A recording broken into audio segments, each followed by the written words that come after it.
como saber o que acontece dentro da gente sem ter que abrir o corpo através de uma cirurgia. Raio-X, ultrassom, tomografia computadorizada, ressonância magnética são algumas das invenções criadas para examinar as pessoas através da imagem sem ter que invadir o corpo. Mas como essas máquinas funcionam?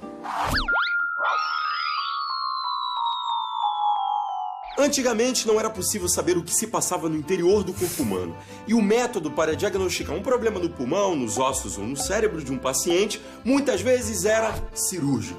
As ferramentas usadas para isso eram de assustar. Serrotes, facas e um estranho aparelho chamado trefina, que era usado para furar o crânio. Socorro! Finalmente, em 1895, os raios-x foram descobertos pelo físico alemão Wilhelm Conrad Röntgen, que conseguiu radiografar uma mão. E os diagnósticos puderam começar a ser feitos através de imagens sem invadir o corpo humano. Os métodos de diagnóstico por imagem foram evoluindo e hoje, além do raio-x, existem também o ultrassom e a ressonância magnética.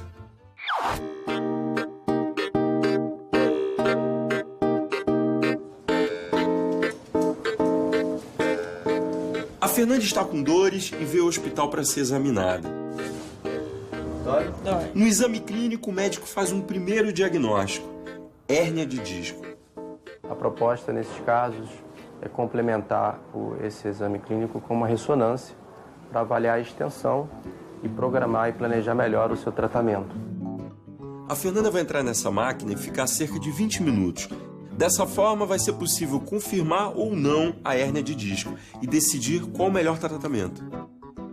De fato, a paciente que acabou de fazer o exame com uma dor lombar, ela apresentava uma alteração num dos discos intervertebrais. Você vê nitidamente que aqui tem uma coisa que se projeta para fora dele. É isso aí o que é a chamada hérnia discal, ou, mais modernamente, a protrusão discal.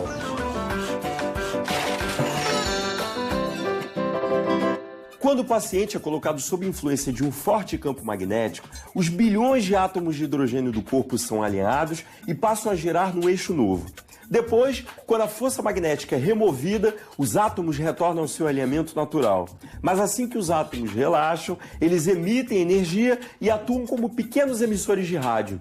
O computador recebe os diferentes tipos de energia e, com isso, cria uma imagem que é então analisada pelos médicos.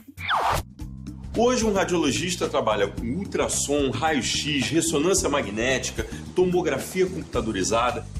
Qual é a importância dos exames de imagem para a medicina? Bom, imagina que antigamente a gente tinha que abrir o paciente para analisar as estruturas internas. Hoje em dia, sem invadir, a gente consegue uma avaliação muito boa de todas as estruturas internas do paciente.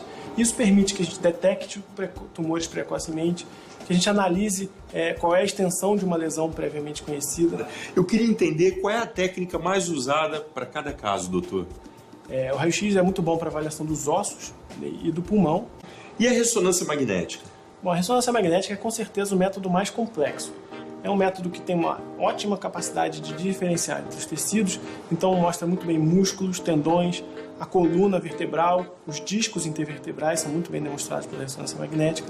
Para o cérebro, com certeza, é o método que melhor se aplica, principalmente no estudo das neoplasias, dos cânceres.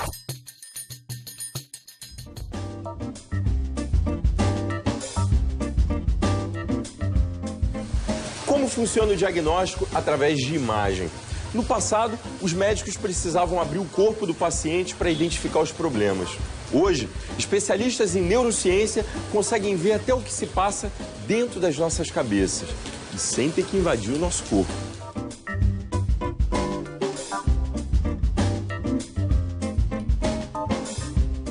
Doutora Fernanda Moll é médica e neurocientista.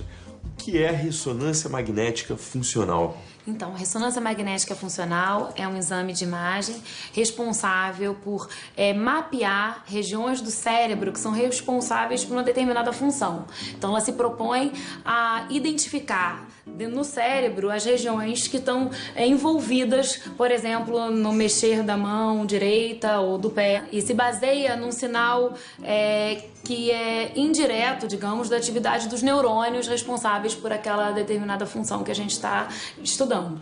A quem uma ressonância magnética funcional pode ajudar, né? O que se pode ver através de um exame como esse? Então, esse exame de ressonância magnética funcional, ele está muito, hoje em dia, sendo aplicado em pesquisas na área de doenças neurológicas e psiquiátricas, mas no dia a dia clínico, a principal aplicação, talvez, desse método seja no mapeamento pré-operatório de pacientes que, por exemplo, vão ser operados por um tumor cerebral. Por exemplo, aqui a gente tem um exame de ressonância magnética funcional de um paciente que tem um tumor localizado próximo à região do cérebro responsável pelo movimento da mão direita. A gente pediu o exame de ressonância magnética funcional para ele mexer a mão direita durante o exame, e essas regiões aqui, que a gente está vendo aqui, está o tumor. E essas regiões aqui coloridinhas, aqui e aqui, são as regiões responsáveis pelo movimento da mão direita. O que a gente vê é que essa região está muito próxima ao tumor.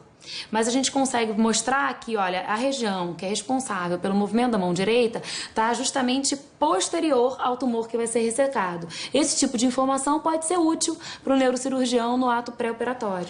Isso, por exemplo, norteia o cirurgião numa cirurgia, ao invés dele operar por aqui, ele opera por aqui, não é? Por exemplo, claro que o neurocirurgião utiliza de várias informações, essa é só mais uma que pode contribuir para ele no ato de planejamento pré-operatório.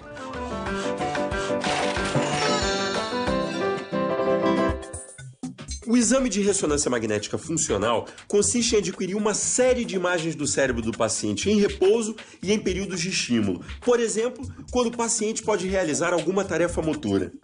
Os médicos fazem imagens em vários ciclos de estimulação e de repouso para um processamento estatístico, que depois vai determinar as áreas do cérebro que estão envolvidas no estímulo ou atividade realizada.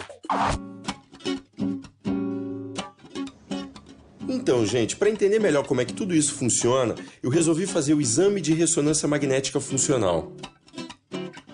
Como o campo magnético dentro da máquina é muito forte, eles pediram para eu tirar tudo que tivesse metálico no meu corpo. Então, ó, cordão. Vou tirar meu relógio também. Deixa eu ver se tem mais alguma... Ah, cinto. Agora eu vou botar a roupa para poder fazer o exame. Dá licença. Então, Alexandre, a gente agora vai fazer o exame de ressonância magnética funcional. Antes do procedimento, a doutora Fernanda me passou algumas instruções. O exame será dividido em 2 etapas. Na primeira, eu devo mexer os dedos da mão e na segunda, eu apenas imagino esse movimento. Assim, serão obtidas as imagens das diferentes regiões do meu cérebro que serão ativadas em cada etapa. Tudo em nome da ciência, né? Tudo em nome da ciência. Incomodando? Tá tudo bem? Dá pra suportar. Gira só um pouquinho a sua cabeça pro lado de cá. Tudo bem? Beleza. Então tá bom, vamos lá. Quando você vir na tela escrito Go, começa o movimento que a gente treinou lá fora, ok? E?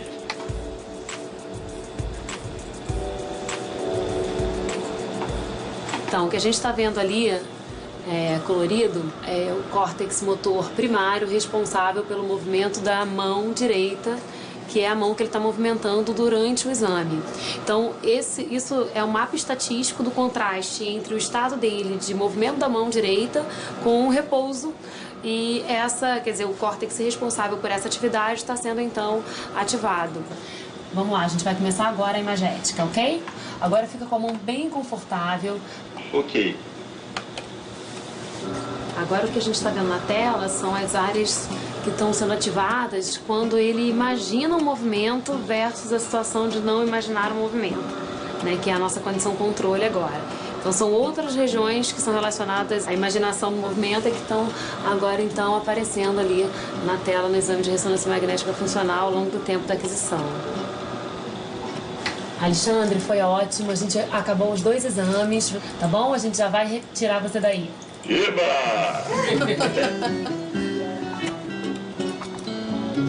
E aí, doutora, tudo certinho? Tudo certinho.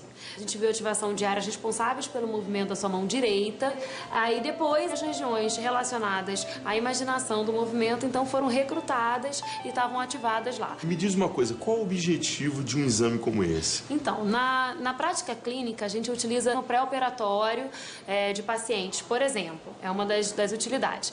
No caso da imaginação do movimento, tem alguns estudos preliminares que mostram que o recrutamento dessas áreas adicionais pode ajudar na recuperação dos movimentos desse paciente. Tudo ainda muito no nível de estudo e de pesquisas, mas são pesquisas promissoras que podem ajudar na reabilitação de pacientes com déficits motores instalados por lesões como, por exemplo, o AVC. A utilidade, né, e a possibilidade que os exames de diagnósticos por imagem trouxeram para a medicina são incontáveis os benefícios, tanto para o paciente, quanto para o diagnóstico precoce, quanto para o acompanhamento de tratamento nas diversas doenças, sem dúvida nenhuma.